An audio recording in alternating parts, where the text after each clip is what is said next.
I stepped out of my truck, the engine still ticking from the long drive, and dust swirled in the evening air, rising off the old dirt road that wound its way to my ranch. The sun was dipping low, painting the sky in streaks of orange and gold, the kind of scene you dream about when you've been away from home for too long. For me, this wasn't just a ranch. It was freedom. It was silence after years of noise. It was the reward of hard work, sweat, and more sacrifice than most people could imagine. But peace rarely lasts long when you live near someone like Karen. The sharp echo of her voice cut through the calm like a siren. I turned, and there she was, planted at the edge of my driveway like a guard dog, arms crossed, chin raised, her face twisted into that permanent scowl she wore like makeup. Karen, the self-proclaimed queen of the HOA. If she had her way, she'd put her name on every fence post and mailbox in the county.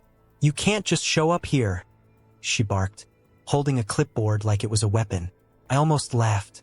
The ranch was mine, bought outright, deed in my safe, every inch of it earned. But Karen wasn't here to debate property lines. She was here to fight a war she thought she could win. Her hand shot to her phone. "I'm calling the cops. People like you can't just break HOA rules and walk away." Her voice cracked the air, and neighbors peeked out from porches and windows, hungry for drama. But I didn't flinch. Instead, I leaned against my truck, arms folded, calm as stone. Let her play her game. She had no idea who she was dealing with. The game had just begun. This ranch had been a dream carved out of years of long nights and harder days. Every dollar I saved went into the land, into the fences, into the soil itself. I wanted a place away from the world, a place where I could breathe without deadlines or demands. When I finally got the deed, it felt like winning a battle I'd been fighting for half my life. But then came the HOA. They said it was about community standards. Karen, who lived 3 houses down, had crowned herself queen. She drew up her own commandments. No ugly trucks parked in driveways, no non-standard fences, no livestock noise after 6 in the evening. She treated it like her kingdom, and everyone else like her peasants. Here's the kicker. My ranch wasn't even within their jurisdiction. My land sat just beyond the official HOA boundary. But Karen never let that stop her. She preached about community image and insisted that my choices affected her vision of order. First, I laughed her off, a bored neighbor with too much time on her hands. But laughter doesn't hold when the letters start showing up. Threats, demands, notes tucked under my door. She'd call about my fence being unsightly, my truck being too loud, the livestock being offensive. And now, after months away on business, I had barely parked before she decided it was her chance to evict me from my own land. But here's the twist Karen never saw coming. My business wasn't just any 9-to-5. I didn't just dabble in property law, I lived in it. I oversaw compliance for every registered HOA across the United States. Every single one. Karen had gone to war with the one person who could take her crown away. Sirens cracked the silence, and moments later, the red and blue glow painted my driveway. The cops rolled in like referees at a street fight. Karen waved them down, arms flailing like she was summoning soldiers to her side. "That's him," she cried, pointing at me as if I were some fugitive. "He's breaking every HOA code in the book." The officers exchanged glances. One raised a brow. "Ma'am, does this property even fall under HOA jurisdiction?" Karen scoffed, shoving papers into his hand. "Of course it does. Look at his fence, his truck, his whole attitude."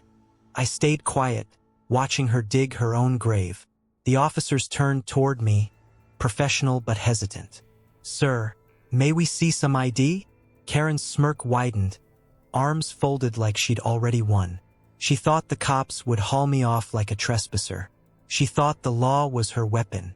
But tonight, the law was mine. I reached into my folder and pulled out credentials. Not just a driver's license. Not just some piece of paper.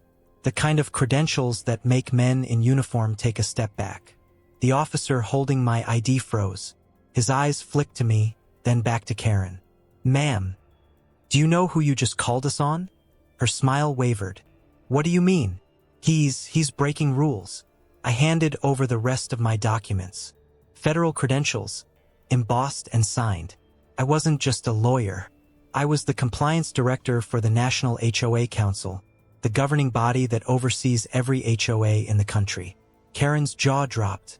The blood drained from her face. That's not possible, she stammered. I met her eyes and spoke low, every word like a nail in her coffin. Karen, not only does your HOA have zero authority over my property, but your actions today?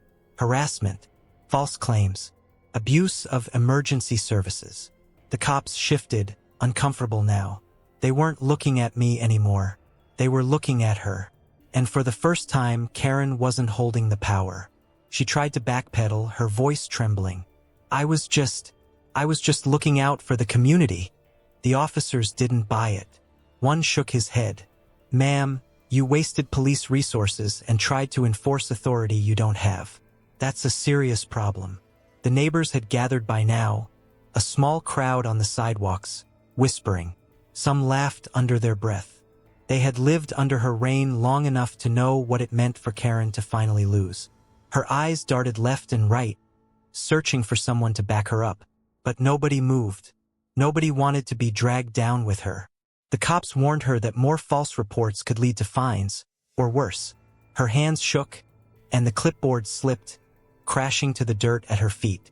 Her crown was gone. The queen of the HOA had been dethroned. I let silence hang for a beat before I spoke. Calm, measured. Next time, Karen, check who you're messing with before you call the cops. The neighbors chuckled, the sound carrying across the street. Karen turned scarlet, spun on her heel, and stormed off. The sun slid behind the hills as the patrol cars rolled away. Peace washed over the ranch like cool evening air. The officers gave me a nod of respect, and the neighbors trickled back inside, still buzzing about what they'd seen. Karen didn't show her face for weeks. The HOA board got a formal compliance warning soon after, signed by me. Overreach has consequences, and now they knew it.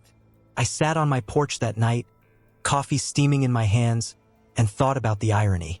Karen spent years trying to control everything around her, but she never understood the limits of her own power. The truth is simple. Bullies crumble when they're faced with real authority. You don't need to shout. You don't need to fight. Sometimes the strongest move is the calm one, showing them the rules they claim to enforce.